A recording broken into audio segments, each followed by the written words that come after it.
Hello and welcome to another SCOUTCAST brought to you by Fantasy Football Scout. As always, you're joined by me, Andy, FPL mode, and we are also joined back again, the returning Seb. How's it going? How was your week? Where have you been? Good. Thanks. So many questions. Yeah, I know. Yeah, I'm okay. Thank you, my friend. Back and I'd say back and raring to go, but I think I've slipped, haven't I? Rich is back above me. So I'll hand over to the interim champ. Yeah, I mean, it is. We've got two red arrows. I'm the only green arrow on the screen, so obviously, I'm the best manager here. Rich, how's it going? We obviously missed Seb last week, didn't we? But he's back again. Yeah, no, good. Yeah, no, we did miss Seb last week. He would have helped us identify a few football players maybe during over and under, which I did enjoy that. I did enjoy that. And just so you know, obviously Newcastle Chelsea just kicked off. Yeah. So I'm on a green now. Oh, there you go. Yeah. Lovely stuff. Oh, you actually nice. Yeah, no, I am. Seb, have you caught up with what happened last week? No, I vaguely got the gist from your WhatsApps. Yeah. All the swearing, throwing each other. So, yeah. on the over and under, it threw me off. So Ferrell, who's absolutely amazing and does the graphics for us and stuff, changed the kits up a little bit and did the third kit for Bournemouth. And I got really confused and thought it was the away kit for Luton and couldn't name the players.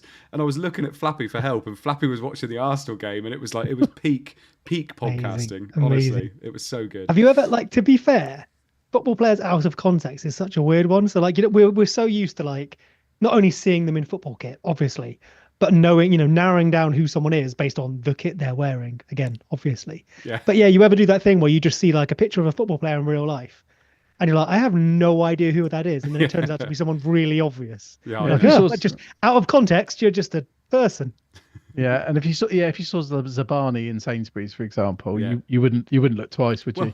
Rich said it because obviously I've been to Bournemouth a couple of times this year, and he said, "Yeah, but you don't look at their faces, do you? They're so far away." And obviously Zabani is not somebody that I maybe considered for most of the season, but there you go. By the way, I'm going to give a massive shout out as well to FPL Gatey, FPL Cats, and Ronaldo, who were in the chat.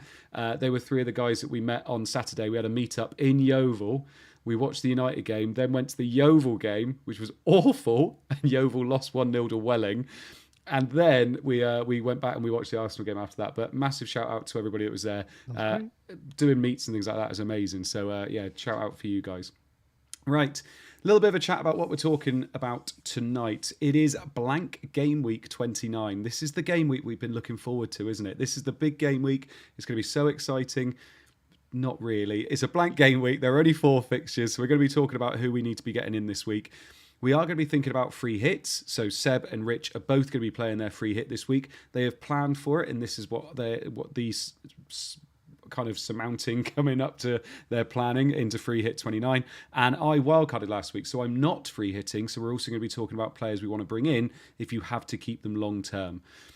We could also chat a little bit about short-term moves in case you are wildcarding in game week 30 and 31. So there's an awful lot of chip strategies happening at the moment. So we're going to be talking about our points. We're going to be looking at the fixtures. There's not many of them, but we will be. We'll be looking at the players and what they're projected to be getting this week and who we are prioritising getting in.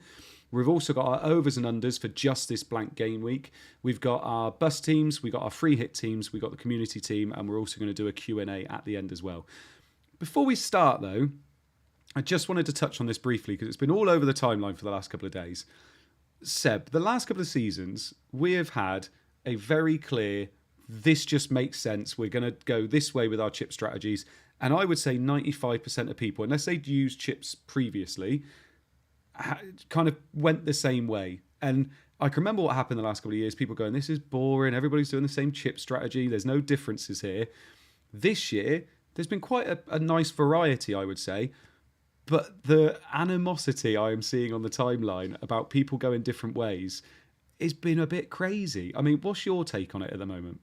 I mean, so I've not been on the timeline much recently, so maybe I've saved myself from that. Yeah. Although I've been ill-informed with FPL decisions as well, so maybe I should have taken a bit of that for a better rank.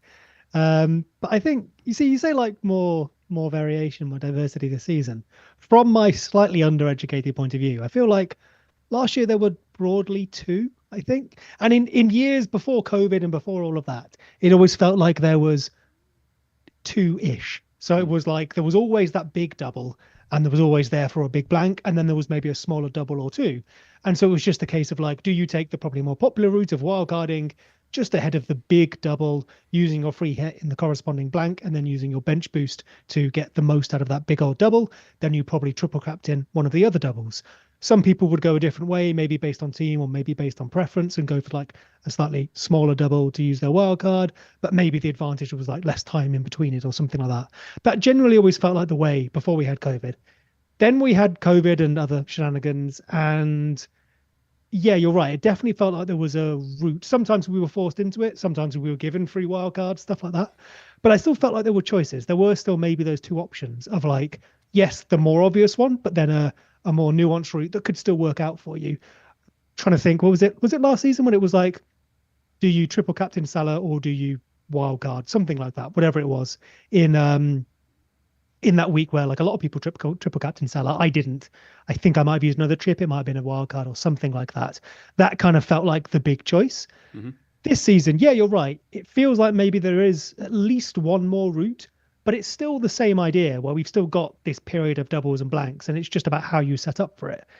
And before speaking tonight, I was of the impression there was basically two routes, similar to what I said a minute ago about pre-COVID years. Obviously, you've got a different way, and that maybe sounds like the third route. But generally, we're all still ending up in sort of a similar place. And I think the issue people have with variation is not necessarily how you use the chips, but what players you have. Now, obviously, how you use the chips informs what players you have. But realistically, if we all end up with basically the same team every week, that's where any sense of frustration or boring comes from, rather than how we arrived at those teams. And so I'll be interested to see whether, no matter what route we go with chips, if there is variation in teams. For what it's worth, I don't mind teams being the same. If everyone has worked out what they believe to be their best strategy, you shouldn't sacrifice that just so that you're different, just for the sake of it. Yeah. I mean, Rich, the question I'm going to ask you, and by the way, I'm assuming it's a Nicholas Jackson goal and a Palmer assist, by the way. Yeah, it's Palmer assist. Fun. Yeah.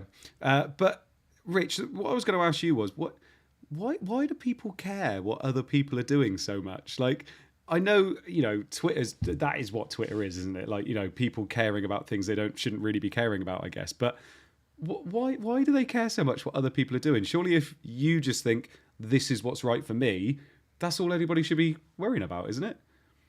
Yeah, I mean, I guess a lot of people spend a lot of time deciding on our chip. Well, we all spend a lot of time looking at our chip strategies. So I imagine we all think our chip strategy is the best. Yeah. Obviously, I guess the caveat for that is obviously for our team. And I think it's going both ways. There's people free hitting that are, giving digs at the others and vice versa. But I mean, ultimately, I guess if you're not free hitting this week, you've probably done some hits, and you're just going to have to be patient because you're not really going to be doing much to gain rank until April. So I guess that must be quite frustrating. Yeah. But yeah, I mean, ultimately, I'm just happy with my chip strategy. You're happy with your one, like I do like your, the wild card route you went down.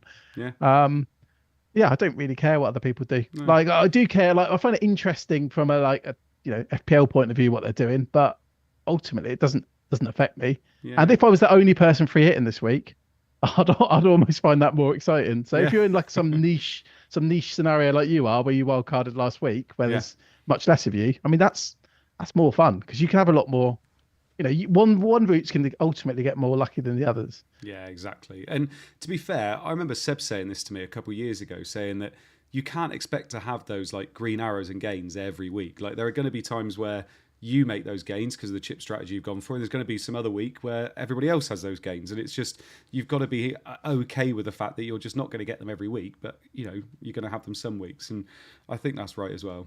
And it doesn't always happen when you expect it as well.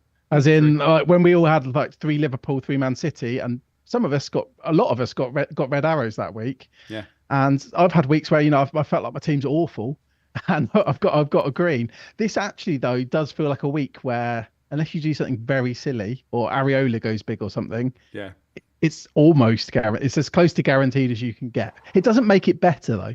Come on, Areola. Come on, Areola. I feel like, so obviously we need I need, maybe other people don't, but the sort of Twitter bubble and all that just to help keep us informed of like what's going on. But realistically, I feel like a good approach would be pick your team, make your decisions with informed information. And then if it turns out you're doing something different to everyone else, but you've made the best decision for you, that's a bonus. You shouldn't start the other way around. You shouldn't be like, what's everyone else doing? Okay, I'll do something different for the sake of it, unless that's where you get your fun from. But I think most people only get their fun that way if it also comes with a good rank. So a bit like the EO thing, right? You know, if your captain, who is your best captain, also happens to be lowly owned, then great, that's a bonus. But it's not a reason to captain them in the first place, at least for me. Yeah. No, I like it. It's interesting to chat about. I mean, we could spend a long time chatting about it, but I know we need to get on to what we're doing tonight. So looking at our points then. So I'm on 32 points at the moment, 17 of which are from Son, which I think is a very familiar story. Neto with 3, obviously our wildcarder. So this was my wildcard. So Neto with 3, Doughty with 2, Zabani with 1, Gabriel with 1, Saka with 2, Bowen with 2, Palmer, who's playing at the moment, who did get an assist. So he's my second highest scoring player at the moment. Son with 17, Morris with 2, Solanke captain with 0 after his penalty miss, and then Watkins with 2. Obviously, Doughty, Zabani, Neto, Solanke and Morris all have to play again. So I've effectively got another 6 players yet to play, and Palmer is playing at the moment. So I'm on about an 8k green arrow at the moment. So I'll take it, because obviously a lot of people were taking hits this week. I didn't take hits because I wildcarded. This still had 13 million in the bank, so I've got my plans to do Solanke to Tony and getting Haaland and Salah back in the next couple of weeks as well. So yes, 13 million, Seb, that's right. Big boy over here. I get interest on that as well in the next couple of weeks. So yeah, I had Elanga on the bench who didn't start, which I was quite surprised at. I'm hoping that means he's going to start in the next couple. And Reguilon, who looks like he's going to be, might not play in the next week, which would be a little bit annoying for me, but there you go. But yeah, so 32 points, 8k green arrow. I'm very happy with it so far, considering that I think at one point when I was in the pub watching the Arsenal game, the safety score was 4. So I think it's been a very low scoring week this week. But, you know, if it's a low scoring week of wildcard and I end up with a green arrow and I'm well set up, then I'm happy. Rich. I know you probably did this last week, but just talk for me and anyone else who wasn't here. Talk us through like your strategy, because you're obviously now not free hitting this week. Yeah. So the wildcard has to cover this week with hopefully 11, but maybe just short. Yeah, so basically I wildcarded. So I was not very well set up for 28. I was not very well set up for 29. So I was either going to free hit in 29, but then still be in trouble for 28, and then not really come out of 29 very well either. And my defense was awful, and I didn't want to change my defenders and then not be able to change my attacking players, which is what I wanted to do. And I just kept looking at it, and I thought, do you know what? I'm going to look to see whether I can have a strategy that means I can get through 28 nicely, because I thought it was a good double to attack, to be perfectly honest, especially with Bournemouth's double they had as well. I didn't want to be taking a -8, -12, which I would have been on a -8, I think, this week. And then moving forward into 29, having to use my free hit, and still I just didn't think I was going to come out of any of those very well. So I thought, do you know what? I'm going to wildcard and back myself to be able to go through these weeks and still come out of 30 and 31 quite close to what other people are wildcarding into. So that's basically what I wanted. And we'll see whether it happens. You know, don't judge a wildcard after 1 week. Let's see what happens after 3, 4, and see where I am after that. Already, Reguilon's obviously injured, but that could have happened at any point. So, you know, that's obviously just a bit unlucky. But yeah, I'm happy so far. So we'll see. The main thing when I saw you done it just felt like there's a long time between hitting the button and when you need like your players to come in, including transfers you're going to make. Yeah. But as long as you're not planning every single week to make a transfer that you require, you've got some wiggle room. So yeah, it'd be fine. Yeah, be all right. We'll see what happens. Rich, I did briefly flash your score up on the screen, but talk us through it. You had a screamer. Have I? No, I'm joking. Carry on. Well, I got the same score as you, 32. You did. Yeah. But I did a -4. And every time I look at a -4 using my second free transfer, it's always been one I shouldn't have done, basically. Yeah. Although this one's not been quite as catastrophic as previous ones, like when I bought Doughty in a few weeks ago. So yeah, 32. Obviously Palmer's playing now, so I'm just not including him. So I've got Neto in goal and Zabani. So that was the hit, bringing in Zabani for Estepinian, who I wouldn't have started anyway. But there is that possible Brighton-Chelsea double coming up in a few weeks. Yeah. Maybe he'd have been useful. Then I got Doughty, Gabriel, and I played Saliba over Foden. So thank God they got the same score there. Saka with 2, Palmer's playing now, Son 17, absolute hero. Haaland 2, Watkins 2, and then Solanke captain. So Yeah. nothing that exciting really. But I've got Palmer playing. I've got 3 Bournemouth and Doughty. So if that game's 0-0, that is huge. Yeah, big That's time. absolutely huge because I mean, Solanke's at what? He's 180% EO. I think 184% in the top 10k. Yeah. So kind of don't really care about what Solanke does, to be Yeah. honest. I'm just glad he's below 200%. And that's what's funny, actually. If there wasn't this doubt around him and he was over 200%, we'd all be sat here with Solanke on no points, happy. Quite happy, yeah. I know. Like, yeah, instead of like people getting very, very upset about it. I think 0-0's the score. That's the one I'm hoping for as well. Can Doughty actually keep a clean sheet? Some bonus would be nice as well. But we'll see what happens. Seb, we're going to go on to your team because there's a certain South Korean that is not in your team. Yeah, I sold Hwang. Yeah, good one. I like that. Thanks, mate. Yeah, so I mean, my last few weeks has just been stories of ill-advised hits. So I think some have made more sense than others, but the one this week I think made plenty of sense, and then I stopped short of taking another hit, which would have been Foden to Son. Obviously, that's the one that got me. I'll go through the team. Neto, it's the same as everyone, right? Neto with 3.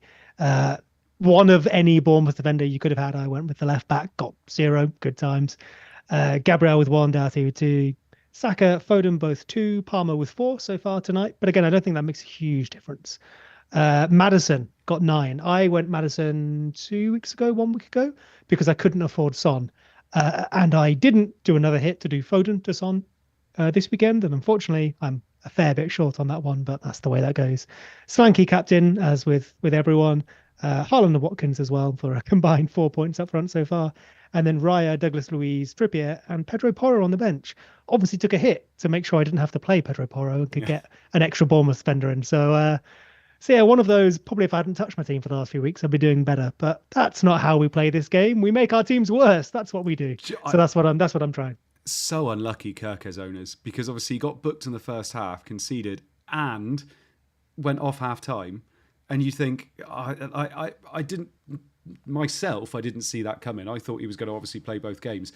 There is, I suppose, that slight danger now with him going off at half time. He might not play in the next game, which would be a bit frustrating. And I mean, in future weeks as well, I remember when I was tossing it up, I thought, obviously, Kirk's maybe a little more, like if gets the start, better potential now.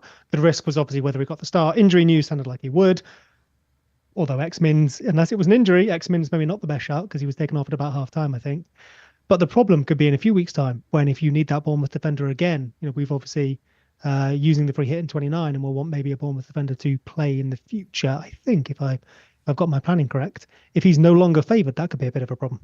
Yeah. There was, because when I was weighing up the hit for my team, because obviously me and Seb were on the same strategy, I couldn't really justify a hit to bring in the Bournemouth defender just for this week.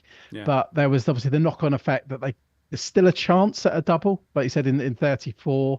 Obviously, I'd need them to play in game week 30. It freed up some money, and then there was a double swing in price. So I had to use a lot to justify it to myself. And that's why I went for the boring one, like the Zabanu one. Isn't there an indication that Bournemouth might be more likely to double in 37 now than 34? Is that right? It depends which fixture expert you look at. I think Ben Crellin still had Bournemouth at about 43%. I don't know why that rings in my mind because there was some talk where I think Ben thought it would be about 20% if Brighton lost in Europe, which they did. They lost 4-0. But then I think he revised his prediction after that, maybe after consulting with the other fixture experts. So there's still a chance. So much is still up in the air, and I guess really we're just going to know a lot more in 30, aren't we? But yeah. I don't know if it'll impact. I mean, obviously, those of us on free hit, we can't do anything about that now anyway. It might be interesting for yourself. Like, I don't know when we get to your I genuinely don't know what you're going to be doing this week, so I'm interested in that. Oh, good. I'm glad you're interested. I'll be talking about mine. I'll be talking about my transfers for about 2 minutes before we get onto your free hit. Okay. Teams. You're not rolling, are you? Yeah, rolling, definitely, 100%. Right, let's move on to the fixtures then. Look at these. There we go. This is the glory shot here. So Burnley against Brentford this week. We've got Luton against Nottingham Forest. We've got Fulham against Spurs. And we've got West Ham versus Aston Villa. Now, I'm not going to lie. When I'm looking at these fixtures, apart from maybe Spurs, I don't really know. If you had to tell me which team is 100% going to win this next, in these out of these teams, I'm kind of struggling a little bit. This doesn't. It seems quite tough, Seb, to kind of say I'm going to load up on these players and I think I'm going to come out of it okay. It doesn't feel like that kind of a week, does it? And yet mine and Rich's free hits are identical. So maybe that's just a function of because there's so few teams, you can basically cover every single one of them. I think, Spurs beating Fulham seems likely. I'd fancy Brentford to win that as well, probably. And then I'd say Villa, but I know away from home they've been less good. And while I normally would be hesitant to trust something like that, it does seem to keep happening, doesn't it? Yeah. What do you think, Rich? Is this like you're looking at it now? And I know people aren't free hitting in 29 because they want to attack this week. It's because they didn't want all the other issues around this week, isn't it? So when you're looking at it now, it does feel funny kind of free hitting in this week, doesn't it? Because the options aren't there in terms of, like Seb said, your free hits look almost identical. It just feels a bit of a weird week to do it, doesn't it? The weird thing with this week is, I think, and I mean, to be honest, there's some debate if Luton or Forest are better, but I'm going to say Forest are slightly better. So all the better teams are away, which obviously historically, home teams tend to do a little bit better. So that does nullify it a little bit. Like you haven't really got a home banker there. You haven't got a home banker at all. We're probably going to want to be targeting the away teams. Yeah, but it's just tough, isn't it? Yeah, I think it's definitely a very narrow week. I was looking earlier, because I know what the template is, and I think that's going to be a template free hit, for a reason. God, I hate that phrase. And I was trying to look for some more left field picks, and there's really not any. I mean, maybe after press conferences or maybe after Europe, because there's obviously Villa are involved in Europe and so West Ham. Maybe there'll be some more exciting picks that emerge. Yeah. But I don't even think there's any sort of usually, at least for the way I think I play and probably you two, a gamble would be I think the X minutes that other people are adjusting for this player are wrong. I think this player will play more or maybe play in a better position, and so I'll go for them. That doesn't even, a couple of injuries, as Rich alluded to there, that doesn't even seem to be the case. To try and find something spicy, you basically definitely have to go for what feels like a worse pick. Say, Kulusevski over Maddison, for example, could definitely come off, but I think most people would say Maddison is the pick that would work more times than not. The only ones I can see are, like you say, probably the risks. You could go a Wonyi, but obviously he didn't start the last game. Is he going to get 90 minutes? Probably not.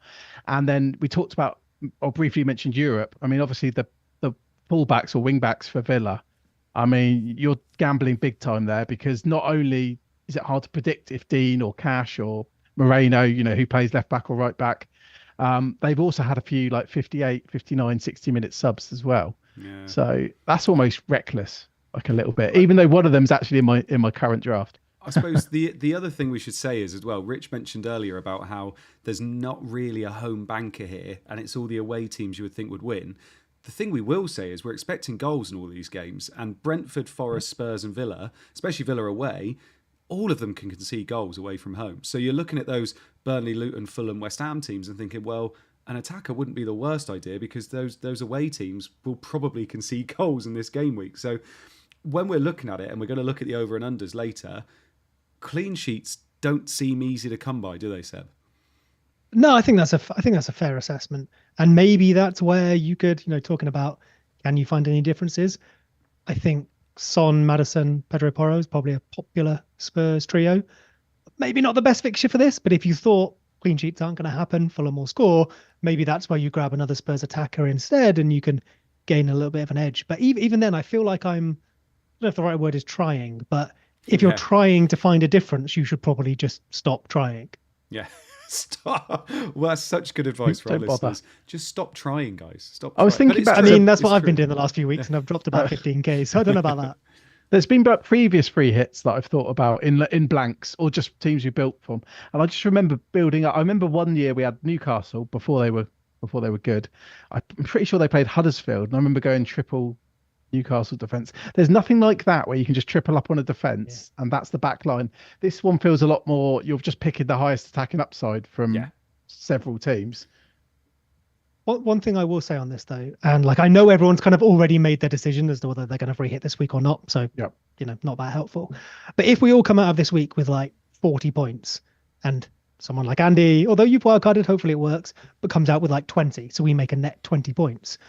When the other chance to free hit comes around 20. and the free hitters score 140 and maybe we score 125, we've still come out up in net points, how convenient. even though it won't feel like it, because obviously in isolation you'd love to free hit in a week that gets you triple digits rather than one that gets you like low doubles, but it's not the absolute score that matters. It's the difference between you and your own alternative and other people's alternatives that really matters. So in your made up numbers, you came out on top. Shock horror. Todd. Well, yeah, mate, I was just looking at the ranks on screen for inspiration. When. What happens if next week I score 60 and you only score 15? Well, then you'll be above me and I'll have to shut up, won't I? Right. Let's have a look at some projections then for next week. So this is using the Rate My Team from the Scout members area. Make sure you do have a look at this as well if you're not already. So make sure you sign up to Scout and you get all their projections every week. And this is looking at who the potentially top scoring players are this week. Now, this is definitely good to look at the kind of priority players you want to bring in, especially if you're on a free hit, but also looking at captaincy too. Now, top of this at the moment is Son, and we'll talk to Seb and Rich in a second about who they're thinking about captaining. Then it's Morris, interestingly, obviously on penalties. Watkins, then Tony, Bowen, Maddison, Bailey, Fofana, who's got an absolute screamer at the weekend as well, I should say. Then we've got Doughty, Ward-Prowse, Kudus, and it keeps going down all the way to my poor little Reguilon, who's only projected 2.9 points. If you want to have a look at the whole projections, either go onto the Scout website or come onto the stream at some point if you can. But we're looking at these, Rich. Son heavily, on top there. If you're looking at this, are there any surprises here? And also, are there anybody there that you think, I need to have these, even if their projection maybe doesn't show how important they are to you? Just looking at the top ones, and it's the same on this model, same on many other models. But I've seen Bowen is very, very high. And I know he scored a hat-trick the other week. I just don't know on that one. I think I'm just going to do it. Obviously, historically, he's been very good. Yeah.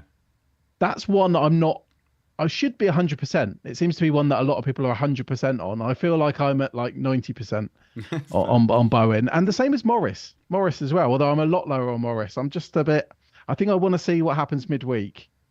Obviously, I understand why people did Haaland to Morris or wildcarded Morris in. Obviously, it was a 3-for-1, and he's only had one of his 3 so far.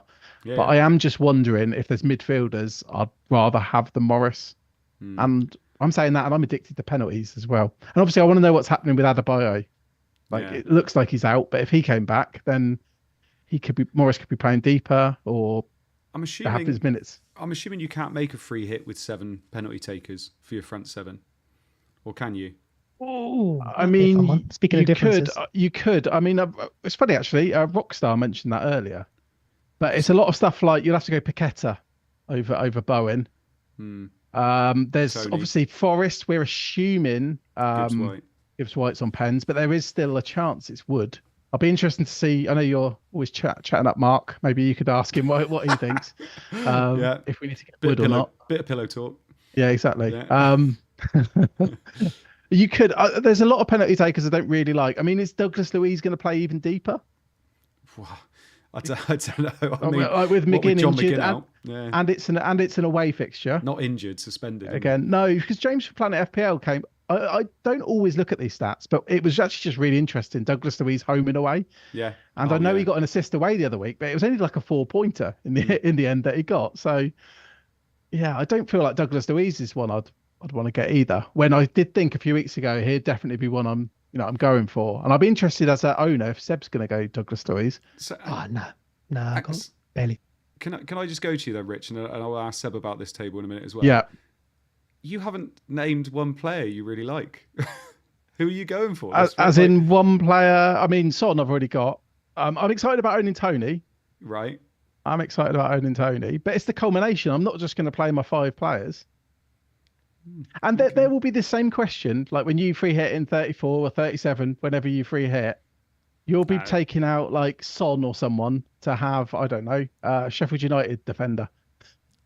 What? Well, because that's the talk, isn't it? You're going to have 11 doublers. So you're going to have 22 fixtures. So you're not going to have anyone with a single game week. You just don't seem that enamoured about any of the players. I'm just, you're looking at it, and actually, like, I'm looking at it and thinking, there's nothing exciting. It thins out very quickly. But then you've got these players in your team. Like, do you look at your bench and like, I'm going to roll out Reguilon and Bowen and whoever? Are you like, oh, I can't wait to keep them for the season? Seb, I'm coming to you to get slightly less sassy. Let Rich have a bit of a cool down. But what do you think? Because I'm looking at this team, and I like what you said about potentially having maybe Spurs triple mids. That could be quite fun. Maddison, Son, and maybe a Brennan Johnson or Richarlison if he's back, but he maybe won't be back. And like you said, just trying to get that little bit of an edge. Kind of, is there anything here that kind of sticks out for you? So I'll suck up to Rich, seeing as you're being mean to him. When I was looking at my own free hit earlier, I genuinely thought one of the most interesting things was the goalkeepers. Mostly because you see them here, right? They're all basically 3.5 points, give or take, within like 10%, if not less. So it's a bit of a coin toss, I think, as to which two goalkeepers we get and obviously which one we play. I don't think it's going to massively change anyone's scores. But if, say, for example, you went Kaminski, I think you've got a nice balance between chance of a clean sheet, probably not a huge one, but also racking up some saves. Look, if you could get lucky and get a penalty save, which you can't possibly predict, that would be amazing. But if you ever were going to try and go for a goalkeeper that's going to concede a bunch of shots and maybe rack up some points, I guess this is the time to do it. So like Leno against Spurs, I don't think that'll come off. But if you thought they could sneak a clean sheet, he probably goes and makes like a 10, 12 pointer, right? Yeah. So I thought that was like the most interesting part of my team, because the rest just looked the same as everyone else's, to be honest. Yeah. Do you think Flecken will be the most picked goalkeeper? And do you think that's I think so. I've got Flecken and Kaminski, and I'm kind of tempted to start Kaminski for that. Like, what's the difference here? Like 0.04, so no, whatever. I was kind of tempted to go, well, look, if he does keep a clean sheet, is the ceiling higher than Flecken's? Obviously, logically, you just play the player who 9 times out of 10 gets a bigger score. But if you're looking for some spice in the most boring way possible, I think that's where I tried to find it.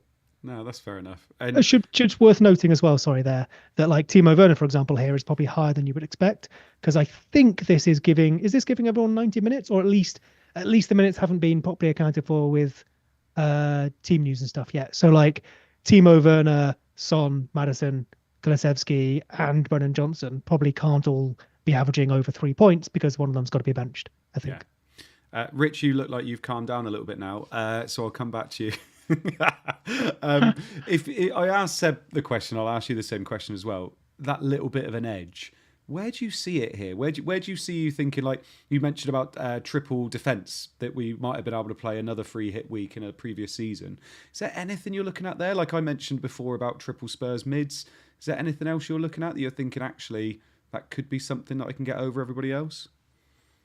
Genuinely, I've been trying. I've been really looking at where you can differentiate, and the short answer is no. Until something will have to happen in Europe, or an injury, or the press conferences on Friday, something might create a bandwagon.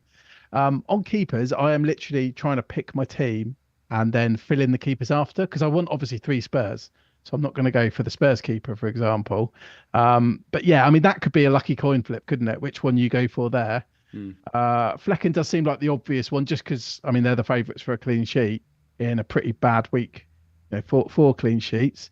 And like I mentioned earlier, I'd happily triple up on a defence if there was a slightly better one, but there's not. I mean, maybe I'll double up on Brentford defence. I think a lot of people are looking at Flecken, and I mean, as a free hitter, I'm kind of, sorry to say, I'm kind of hoping Reguilon's out. Because sense. Obviously the field will then be losing a player.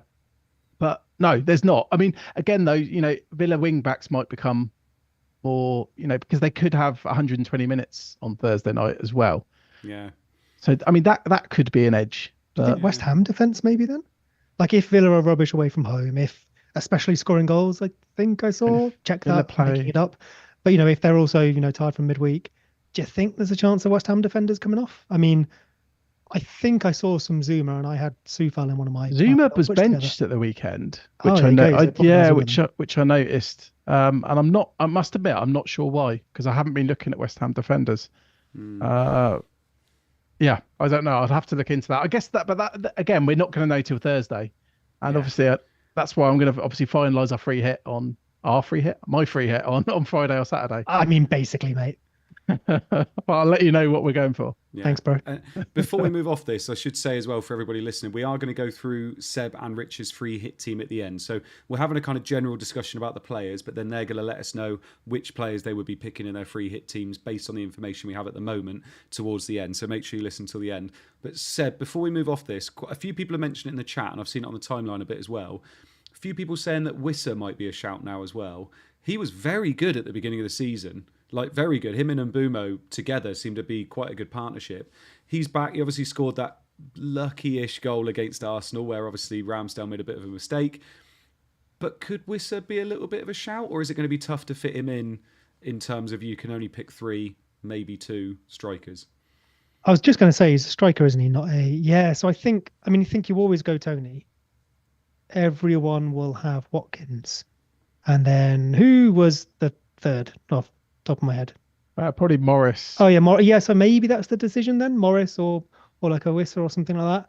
But then I've got in the current one, I've got Fleck and Reguilon, who would become another Brentford defender, and then Tony.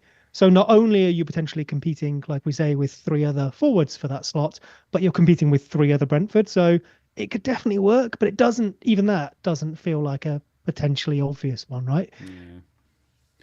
I agree. I don't think anybody would be talking about him if he hadn't have scored that random goal at the weekend, I don't think. But, could be wrong.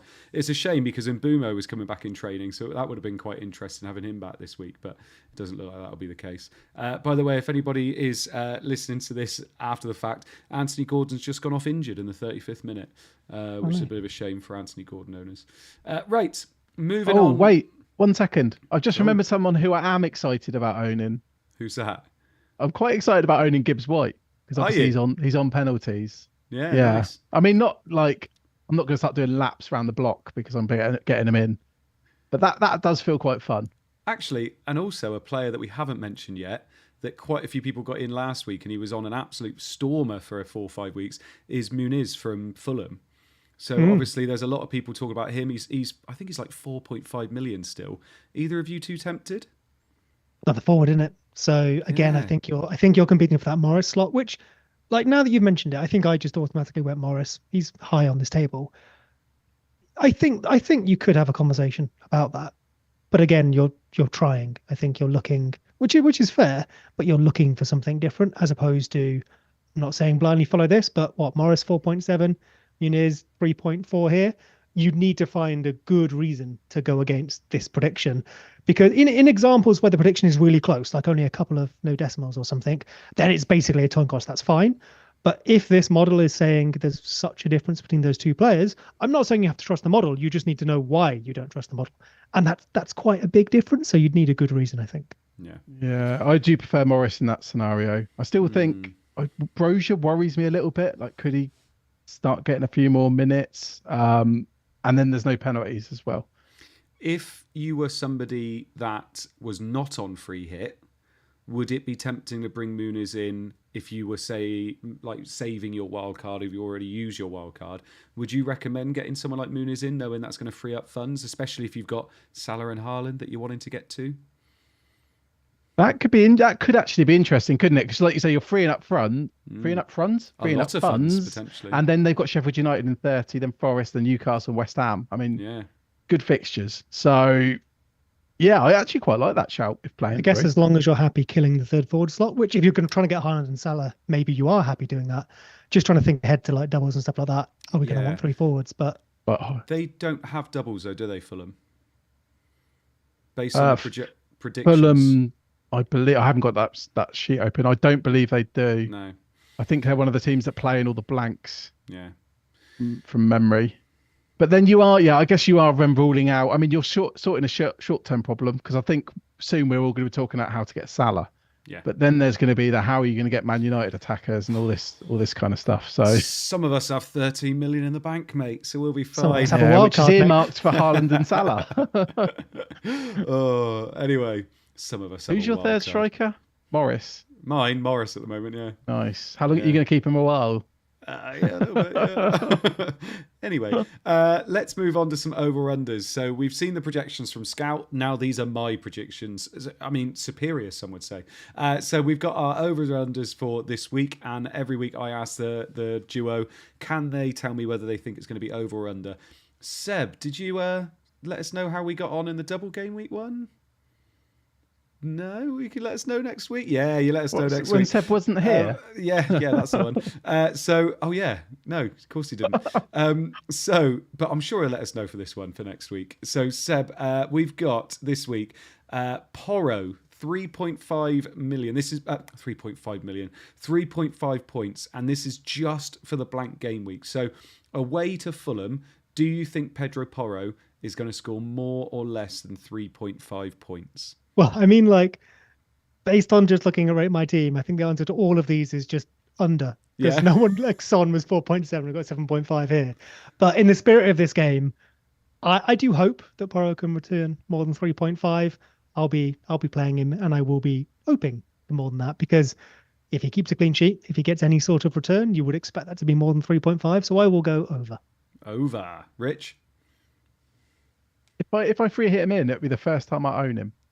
Oh. And I still don't think they'll keep clean sheets. So under. Under. I'm still getting him in. Bowen next, 5.5. I predict him as. Rich, what do you think? He's got Villa at home, 5.5 points, over or under? After what I just said about him, I just said I'm not convinced. Yeah, I've got to go under. Yeah? Yeah. Seb? I mean, he's got a score or assist. I mean, obviously. I guess he could turn up and get free bonus for just being amazing and still get over 5.5. I will go under. Yeah. Seb, we got Ollie Watkins next, West Ham away, 6.5 points. Are you going over or under? Oh, I mean, see, that's a funny one with it. Like, we need to do 3-week projections. The single week, he's got to return. Yeah. And if he returns, he probably gets more than 6.5. But do I think he returns more often than he doesn't if this fixture was played, 1,000 times? Probably not. So I'm going to go under. Ooh, Rich? Oh, Isak's just scored. I'm going to go Watkins over. Watkins over? But a lot of this does depend again on the Thursday's fixtures. But yeah, I'm going to go over. Can't just go under for them all, and I'm not going over for the next one. So yeah. Alfie Doty next. Nottingham Forest at home, 3.5 points. Rich, come on, 3.5. Under. Honestly, look at his crossing. I think it was over like 15 crosses in the last game, and it's like XA was like 0.2. And this is not the first time it's happened. So I'm going under. Under. Seb? Good for bonus, though, getting all those crosses, I think. Yeah, but the Forest players will get that. Probably under. Gibbs White and Alanga. We would expect to concede. Although it was that clean sheet, clean sheet percentage. You've got on screen there as well. 27%. I mean, it's not a high percentage, but it's not the worst there. So maybe there's a chance. Yeah. I think under. By the way, Seb mentioned there, we've got the clean sheet percentages at the bottom. So for people listening on the pod, Burnley a 23% chance for clean sheet, Brentford 31, Luton 27, Forest 27, Fulham 18, Spurs 27, West Ham 22, and Aston Villa 25%. So Brentford have the biggest chance for clean sheet apparently at 31%. So we're not expecting clean sheets next week, but we'll see what happens. Son is next, 7.5, Rich. 7.5 points against Fulham away. What do we think, over or under? Well, he's going to be the standout captain, I think, for a lot of people. So he's going to score. Will he get bonus? Yes. So, yeah, I'm going to go over. Nice. Seb? Model says not far off half this, but I'll fight the uprising. Over. Oh, and last one is Ivan Toney, 5.5 points. I've got him at the moment. Burnley away. What do you say, Seb? Under. Under. Rich? I'm going crazy here. I'm going over again. Oh, nice. I'm going over again. First goal for a while. Yeah, 9-point penalty. Nice. Right, lovely stuff. Thank you, guys. Let's move on to some teams now then. So this is my team. Look at this lovely team. So I got Areola in goal. I got Zabanyu's got a blank. Udogi, Region, and Doughty. Then I've got Alanga, Bowen, and Son. Son is captain at the moment, with Morris and Watkins up top. So I've got one free transfer, 13 million in the bank. So I'm probably going to bring Haaland in. And it'll be, who do I lose and who do I bring in? So originally it was going to be Solanke to Tony. And that will probably still be what it is I do.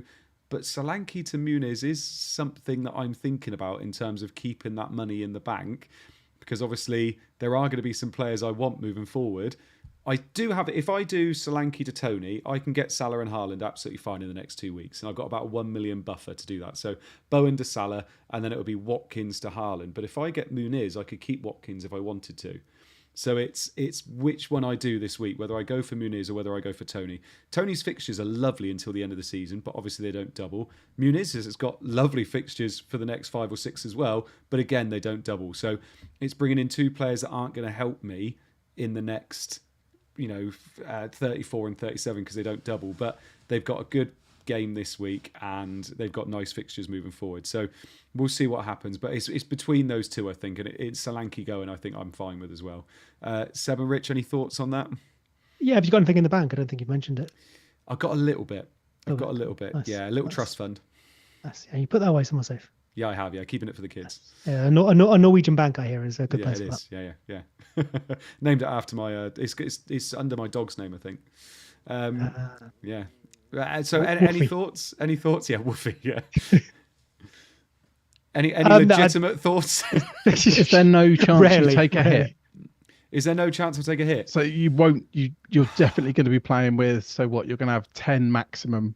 Possibly 9. Yeah, that's the thing. The Region one's obviously a little bit annoying, but I saw somebody mention today, would you do Saka to Maddison? I've got no interest in losing Saka because obviously I've wildcarded now, so I'd have to then bring him back again. So I've got no interest in doing that. But I think I'd be very surprised if I go into this week with 11 playing players because obviously I guess there's no point doing a hit for any of the defenders, and then Saka, Palmer, Gabriel, you're going to keep long term. So exactly. I guess that's by design, isn't it? Yeah. I guess it could just be Region if you removed him for a hit. Yeah, potentially, but it's an annoying one with Region because I didn't mind him over the next couple of weeks. So if he is out, that is quite annoying. But it just is what it is. Like I could potentially just be missing out on 2 points there. So I guess it depends. What defenders would you be starting in 30 with this? Well, 30 is horrendous for defenders. Yeah. Because most people are still going to be on Arsenal and City, and obviously they play each other. So the defenders aren't great in 30 unless I double up on, say, Udogi and Porro. But it's those kind of upgrades that I don't really want to be doing upgrades because of the money I need. So unless there's a downgrade you can do, because I'm just thinking all similar price. Because obviously if you did Region to someone who actually plays this week, it's only a -2. Yeah. And then if you're then playing them in 30 as well. Yeah. Well, Region's got Man United at home, so I was actually quite happy to play him in 30. Yeah. And you could go to another Brentford defender, but I guess that's one for later in the week. I feel like going to another Brentford defender is probably just getting yourself 2 points, and so you'd be better off. Like it's not like there's huge upside there, or otherwise he'd be playing Doughty against Spurs in 30 or Gabriel. But you could obviously just make that transfer in the following week. Potentially when there are better but Andy's got a lot of transfers booked in here because you need to get Haaland back, you need to get Salah. So that's almost you're buying a free transfer, aren't you, for -4, and it could actually pay off because you're getting 2 points back this week. Potentially. I don't feel like this is the week. You're buying a free transfer by spending a -4. Yeah, because if it's a transfer that would have never existed, like if he's definitely going to bring in Haaland or Salah next week, that transfer's already gone, so he's already doing a -4. So bringing the -4 forward. Yeah, but you're not buying a transfer. You're still spending money. It doesn't matter when you spend it. You're still spending it. You get the same number of transfers over a season, no matter. But everything else is a -4. They're just if you do it now, you're gaining an extra player. I mean, yeah, but like we said, that'd just be 2 points. I think that's when you said it's basically a -2. I think that makes more sense. But I think it's a pretty an expensive -2. It feels quite likely to be a 2-pointer, so you're better off just banking those 2 points. What, and doing the hit for a defender next week? Yeah, I think something better might present it. I mean, I don't think there's much in it, but I think something better might present itself next week. Yeah, say we get injuries, team news, whatever it is. I feel like that transfer is more valuable to you, or those 4 points are more valuable to you. I don't think I'll be taking a hit. I don't see it in something that's going to help me later on as well. That's the thing. I think I'm reserving my hit usage for when we know the doubles, and obviously I can bring some of those doublers in. Whereas taking hits this week for teams that I don't know who is going to perform well this week, I don't think it would be a confident hit at all. What, so the players you just wildcarded for? No. That's not a team talk, is it? Yeah, I got. No, I mean the fringe players that obviously I'm playing this week because it's the blank. Unlike the talisman, like Alanga. Yeah. Right. Anyway, let's move on to your team. So, Rich, this is a good team. Here we go. Let me just count: blank, blank, blank, blank, blank, blank, blank, blank, blank, blank, blank, blank. Lovely stuff. Oh, did you actually put my actual team? We did, yeah. We put your actual team up, yeah. I sent that for a joke. Yes, that's my. I can't see it at the moment. So Rich's team, because I'll bring up his free hit team really quickly as well. Rich's team, he's got Areola, Doughty, Pau Torres, Richarlison, who might not play this weekend, Son and Watkins are his players. So he's got 6 in at the moment. But then if we bring up your free hit and a free transfer, still having Richarlison's quite nice, to be fair, mate. And now looking at your free hit team, just talk us through it. I can't actually see it. Oh, okay. Got to wait a few seconds. No, well, I know some of it. I know if we just fill a bit of time, it will appear. Yeah, so I think I've got Fleck. Maybe I should try and remember it. Yeah, go on then. Here it comes. All right, so I've got Flecken in goal. I can see it now. I've got Doughty, Pedro Porro. So it's Pedro Porro against a doggy. I'm really not sure on that one. And I was even thinking, could I risk like a Werner or something? But I doubt it. Moreno's there, but that could easily be a Brentford defender. It could be Dean. It could be Cash. I just like the idea of having the defenders with the most attacking upside because we have no clean sheet potential. Then Gibbs White, who I'm mildly excited about. Bowen, who I'm not that excited about. Maddison and Son feels like a no-brainer. And at the moment, I've got Bailey. And then there's Watkins and Tony. So it's really, if I play someone like Bailey or if I play someone like Morris, I think that's a big decision. I think the Moreno spot is a big decision as well. That's really all there is. And yeah.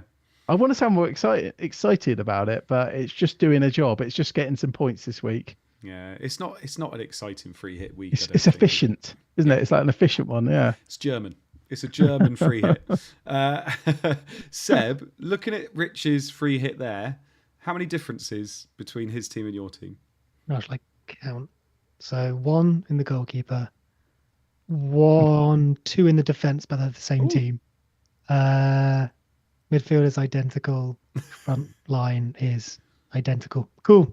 Good show, lads. Lovely stuff. Have you got Sells on the bench as your goal backup? No, I've got Flecken and Kaminsky because I'll get Kaminsky. Tell myself that cool balance between maybe a clean sheet, maybe lots of saves is really smart, and then Benjamin play Flecken anyway. FPL Gatey's just mentioned it in the chat, and I agree. You'd be playing Bailey away from home at West Ham against Morris at home on penalties against Forest?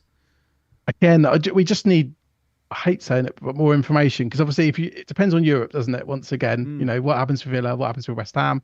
And again, with Morris, I want to see them play against Bournemouth, and I want injury updates on Adebayo as well. So I think Morris is fine, and I might just end up going there, but Bailey just feels a bit more exciting. And his numbers are actually really good this season, Bailey.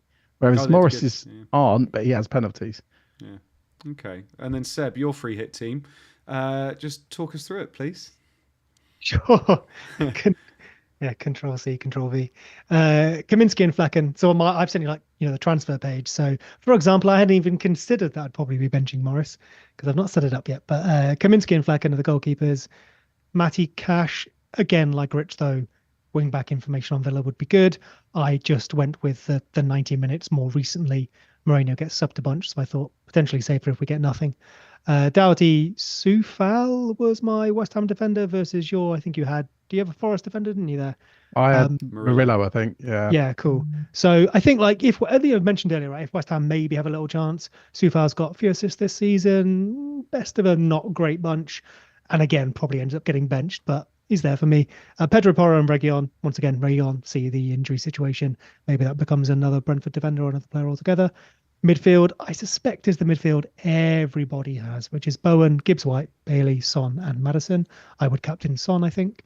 Then the front line is Watkins and Tony, and it was also Morris, but as I've learned, I will probably be benching Morris. So it still is Morris, but I guess I will bench him for Bailey. That's probably the decision. Bring back the all-out attack hit, which I wouldn't be able to use because I'm free hitting. I was going to say, yeah. All-out attack. God, that was a quick phase, wasn't it? Did you know if you ever have success with that? Because the only time I remember playing it, Walcott got benched. No, and I don't ever remember. I think it was only around for two seasons. I think it was 2. Yeah, but I just remember playing it, and then I ended up playing 3-5-3-4-3. It was back then, wasn't it? Ended up just playing 3-4-3 again. It was in the days as well when prices were, I think, slightly less kind. So you often end up using it and just playing a really terrible player anyway. Yeah, George Boyd. Yeah, I like your free hits. There's nothing obviously different about them. I think Rich is hit the nail on the head saying that we've obviously got to wait for a bit of news, and that if during midweek, I mean, you know what, Bournemouth, Luton, all of a sudden Morris could get injured and Doughty gets injured, and free hitters are absolutely loving life because they're going to be in most people's teams that aren't free hitting. So that could change things an awful lot, in Europe for Villa as well. I do think I would quite like a team, and I think if I was doing it, I do quite like the idea of Maddison, Son, and say like a Brennan Johnson in the middle. I think that could be quite fun. You look at, what happened this week.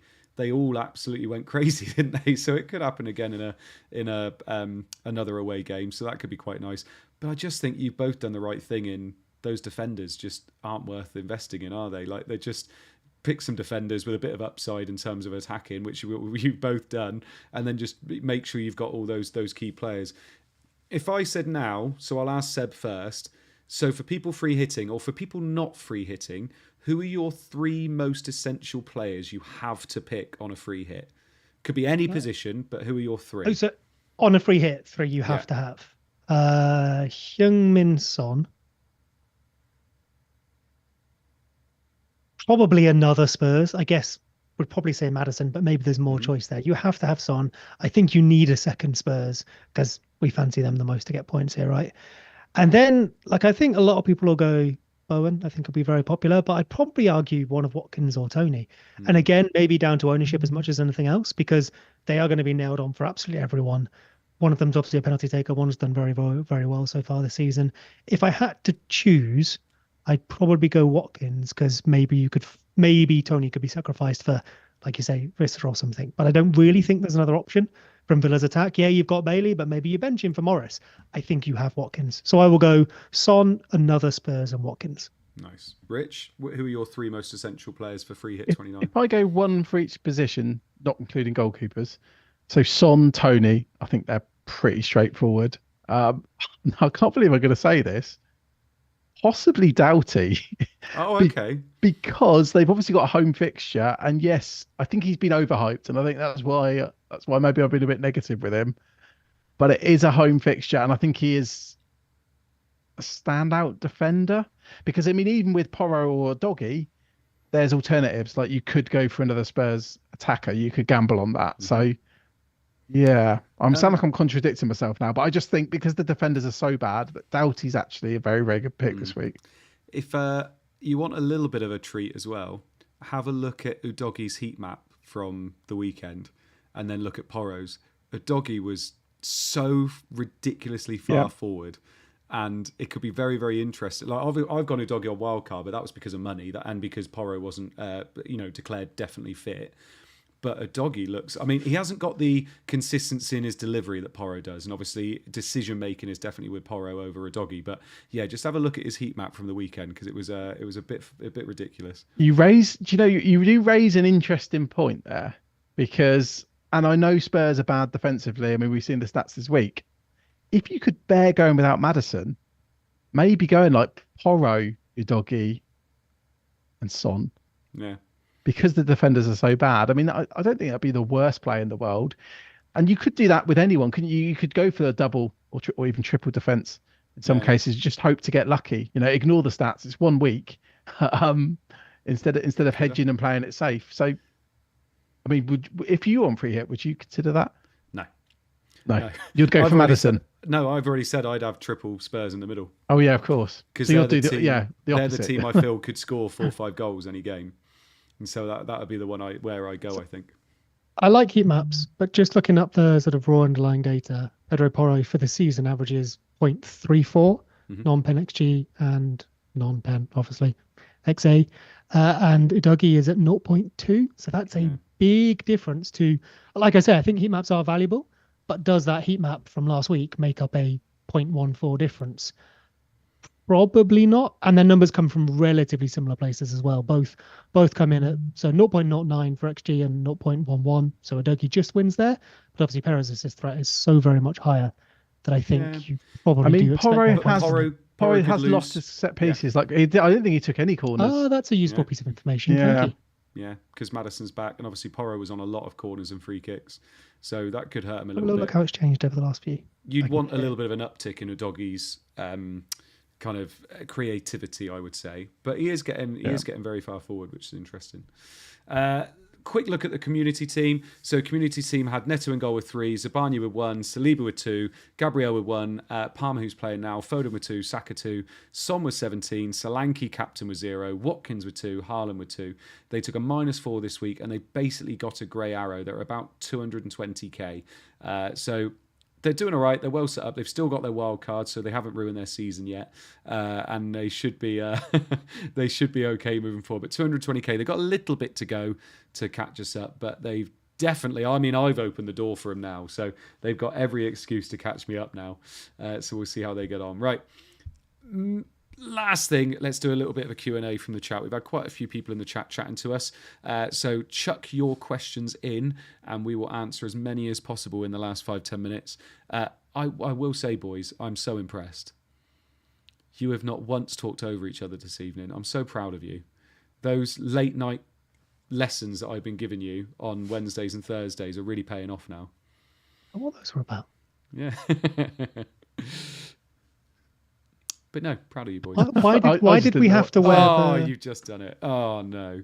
No, I'm joking. Seb, what are you going to say? No, it's fine. It was in the moment if anyone heard it. So. Rob Jones says, what about Kudus? What do you think, Seb? Kudus instead of Bowen?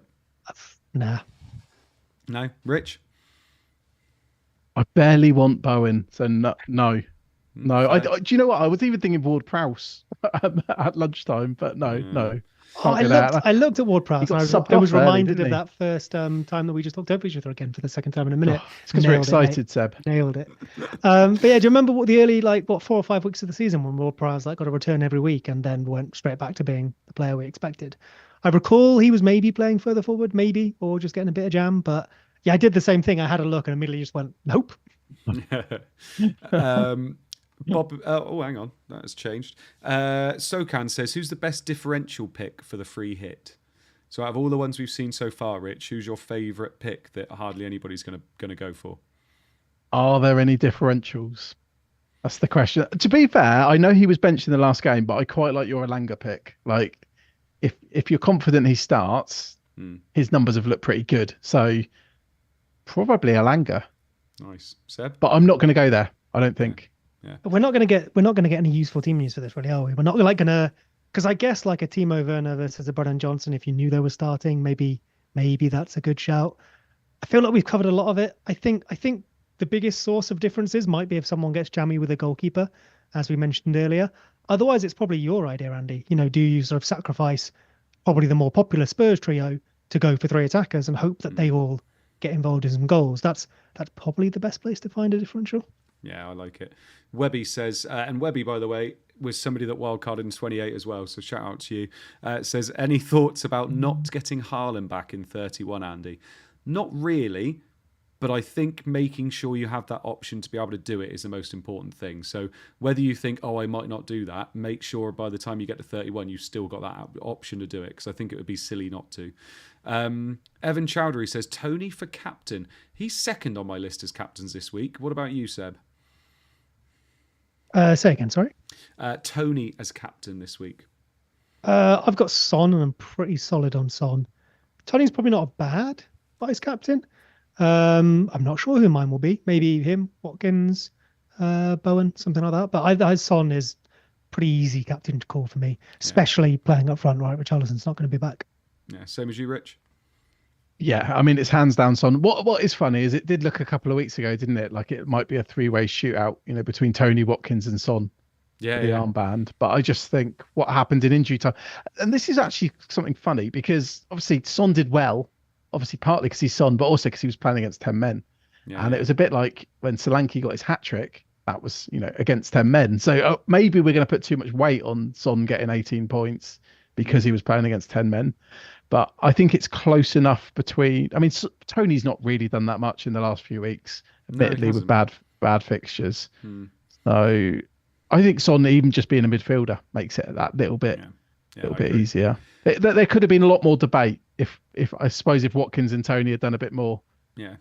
Dennis Robertson says, as a Reading fan, didn't know there were any Reading fans, says Doughty crossing reminds me of Michael Gilks. Every time he crossed, we used to duck in the stands. Shit, God, that's a throwback. Because Yeah. I remember watching Jilks when I was about 8. Really? And that was a long time ago. Yeah, I might have been younger. Yeah, about 8, 9, I think. No, I like it. And what else we got? That's Seb. I was reading that thing, and that's a really long question, but it was from Seb. David Hughes' one. David Hughes, says, love to Flappy for advising me to start Garnacho over Foden. Fair play. Do you know what? I didn't sound at all convinced. I messaged him back saying, Garnacho, I guess. Yeah. And then afterwards, I was like, yeah, I hope you did it. Delete the I guess. Put it all over Twitter. Claim victory. Yeah. I guess. Yeah. Garnacho, definitely. I'm so certain of this. It felt horrible having to play Garnacho over Foden, but fixtures, isn't it? And last one, FPL Cat says, who would be the third Spurs attacker you'd go for if you go without Porro and Udogie? What would you say, Rich? I'd be so tempted by Werner. Would you? Otherwise, what's the other option? I guess Kulo or Brennan Johnson. Yeah. I do really like. There's so many good midfielders this week as well. Although I guess if you go Werner, you'll be sacrificing the midfielder.